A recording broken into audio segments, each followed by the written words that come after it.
Good afternoon, and thank you so much for joining us today for this reverent celebration of our nation's leaders, both past and present. Now, the Walt Disney World Resort is proud to present the Hall of Presidents.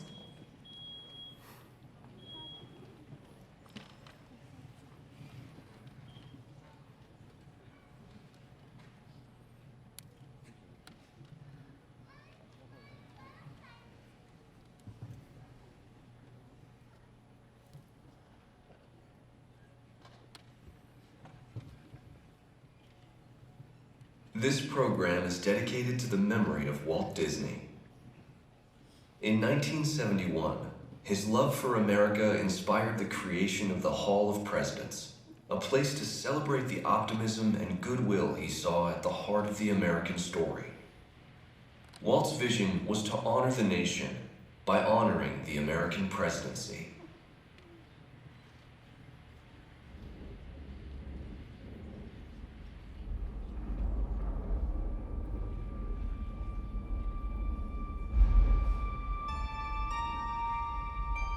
It is 1783, and the smoke is clearing in the wake of the Revolutionary War. Over the course of 8 grinding years, General George Washington has led a force of shopkeepers, farmers, and Native American allies to victory over the greatest military power in the world. A new nation has been born, independent and free. The founders must form a national government. In 1787, through months of passionate debate, they create a written constitution. For the country's highest office, they imagine something new in the history of the world. A leader not born to power like a king or queen. A leader who has not seized power through conquest. A leader not separate from the people, but elected by the people. From among the people. We, the people. This is a new idea, an American idea.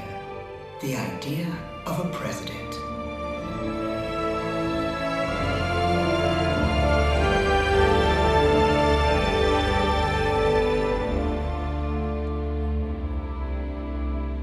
The people don't know exactly what a president will be, but there is little doubt who it will be. George Washington's stature and bearing have marked him as a leader.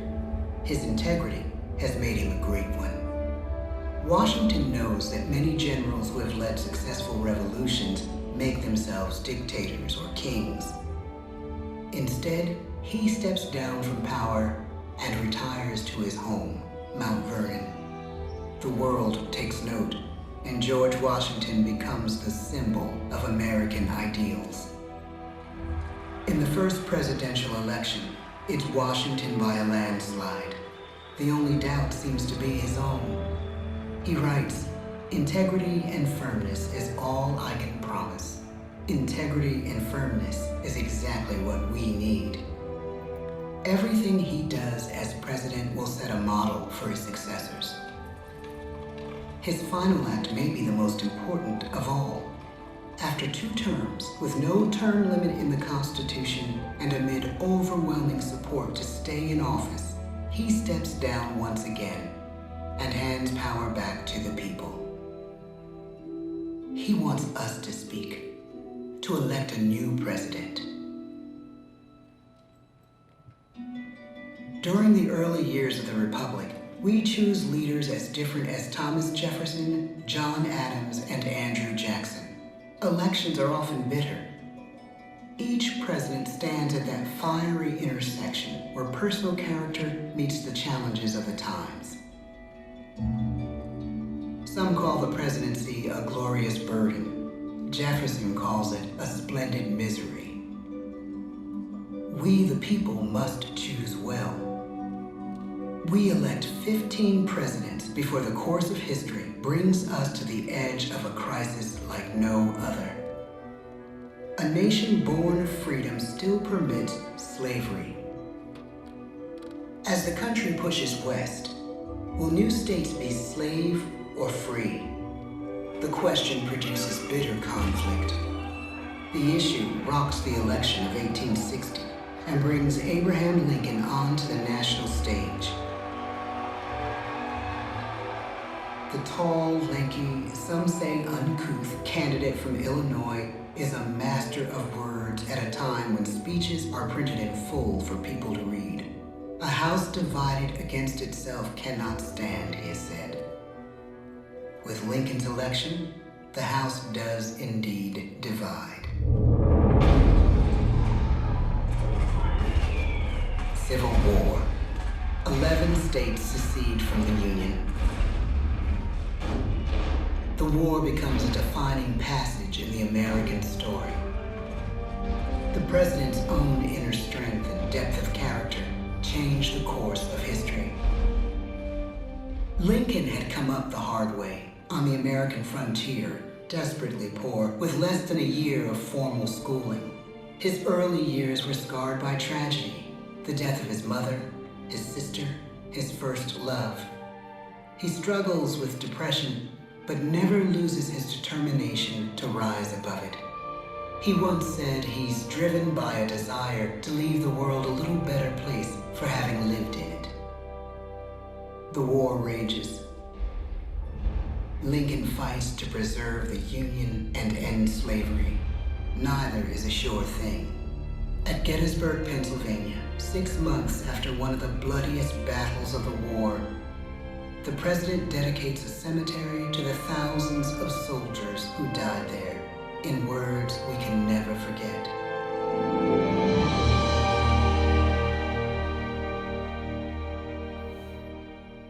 Fourscore and 7 years ago, our fathers brought forth on this continent a new nation, conceived in liberty and dedicated to the proposition that all men are created equal.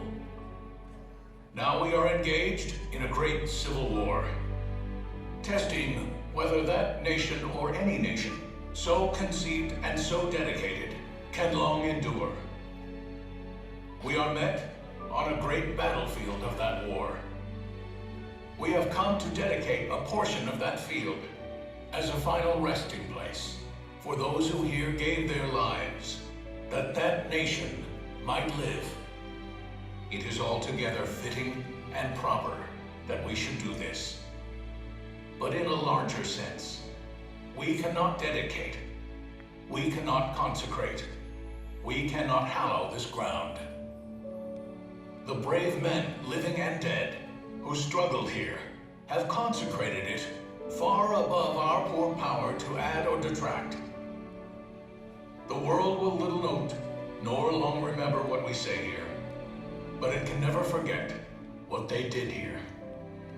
It is for us, the living, rather, to be dedicated here to the unfinished work which they who fought here have thus far so nobly advanced. It is rather for us to be here dedicated to the great task remaining before us, that from these honored dead we take increased devotion to that cause for which they gave the last full measure of devotion.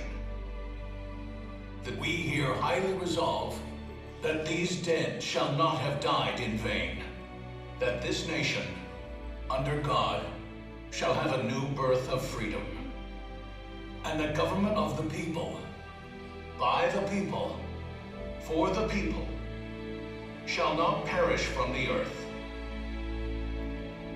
The blood of over 500,000 Americans is spilled in the Civil War.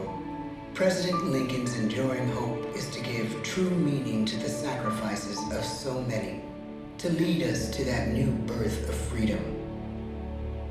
With the end of the war and the end of slavery, a new birth truly begins. As we roll toward the 20th century, settlers roll west on wagon wheels and railroads connect the nation coast to coast. Millions of immigrants pour in from Europe and Asia. Population doubles. Our economy triples.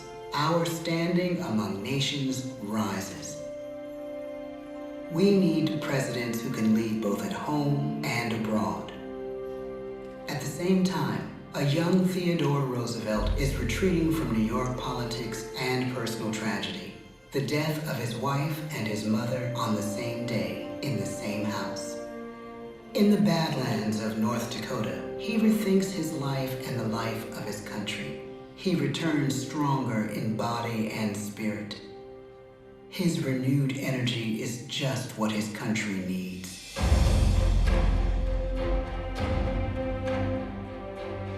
American industry is booming, but social tensions are rising. A progressive movement is bubbling up, pushing for change, and change is needed in the working and living conditions in cities. The gap widens between rich and poor.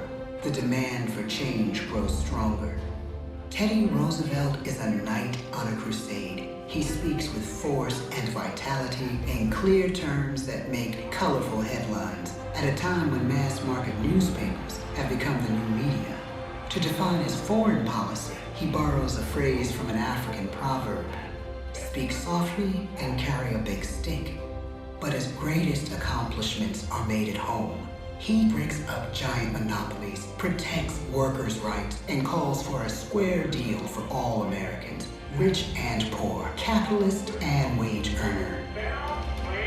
And a square deal for every man and every woman in the United States. He calls on America to be as great as the natural grandeur of its lands.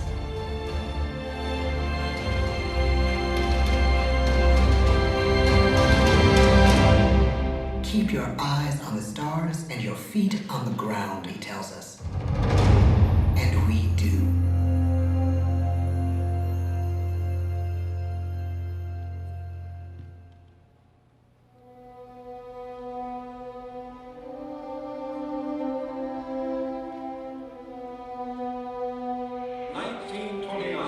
The bottom fell out of the market. 12 million unemployed. The bread lines and the soup. The results of the 1932 election now appear. When we elect our 32nd president, it is the worst of times. The course of history and the course of one president's life again shape a turning point in our national destiny. Franklin D. Roosevelt, paralyzed by polio, knows how to restore the faith of a people paralyzed by the Great Depression. I believe in practical explanation and in practical policy. He has found the inner strength his countrymen now need. He speaks to us like a friend, a neighbor. His optimism is contagious, his voice perfect for the latest breakthrough medium, radio. He calls us to believe we have nothing to fear but fear itself. And we do believe. Tonight's attacks on England are perhaps the most widespread of the war in the course of the day. But an even greater challenge dominates his final years in office. The Second World War.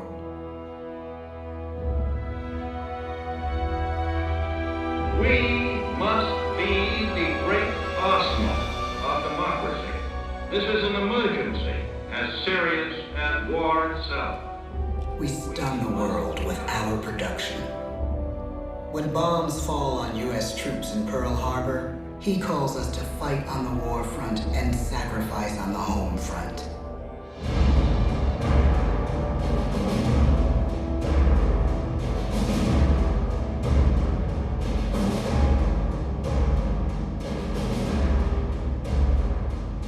The harder the sacrifice, the more glorious the triumph.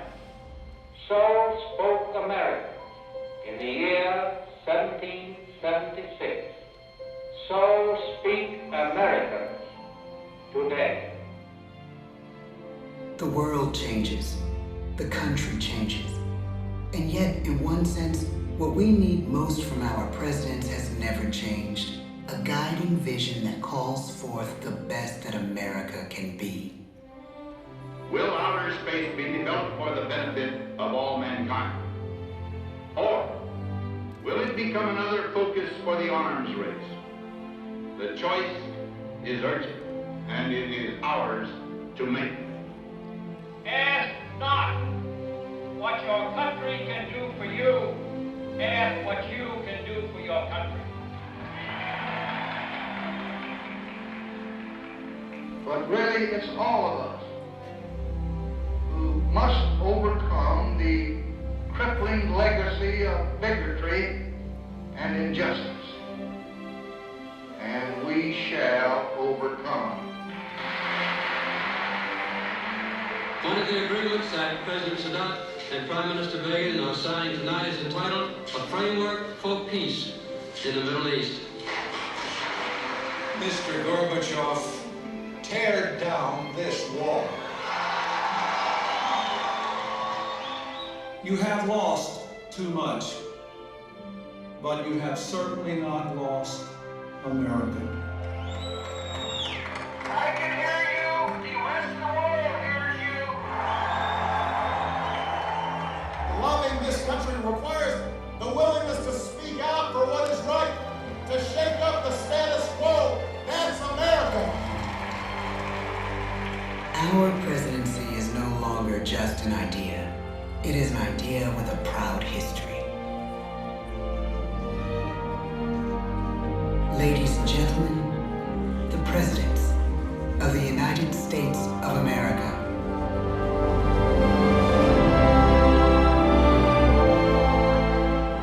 George Washington, John Adams, Thomas Jefferson, James Madison, James Monroe, John Quincy Adams, Andrew Jackson, Martin Van Buren, William Henry Harrison, John Tyler, James K. Polk, Zachary Taylor, Millard Fillmore, Franklin Pierce, James Buchanan, Abraham Lincoln, Andrew Johnson, Ulysses S. Grant, Rutherford B. Hayes, James A. Garfield, Chester A. Arthur, Grover Cleveland, Benjamin Harrison, William McKinley, Theodore Roosevelt, William Howard Taft,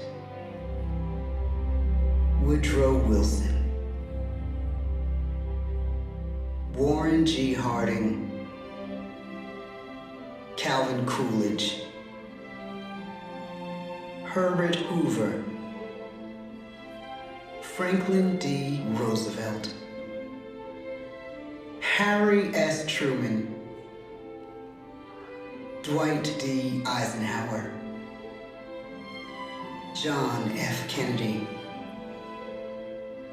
Lyndon B. Johnson, Richard M. Nixon, Gerald R. Ford, Jimmy Carter, Ronald Reagan, George Bush, Bill Clinton, George W. Bush, Barack Obama, Donald Trump.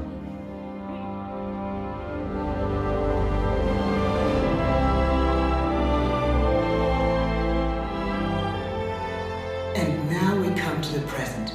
Once again, we place our trust in the idea of a president, as we have from the beginning. My fellow citizens, no event could have filled me with greater anxieties than that notification on the 14th day of April, 1789, that you had selected me to lead our nation. But it was with the confidence of my fellow citizens that I took an oath. 35 simple words that have been repeated by every American president throughout history. I, Joseph Robinette Biden Jr., do solemnly swear that I will faithfully execute the office of President of the United States, and I will, to the best of my ability, preserve, protect, and defend the Constitution of the United States. So help me God. The presidency of the United States is a role unique in the world, an office entrusted to each president by us, we the people. Therein lies the genius of that new idea, now over 200 years old. A new idea our presidents have turned into a great American idea again and again.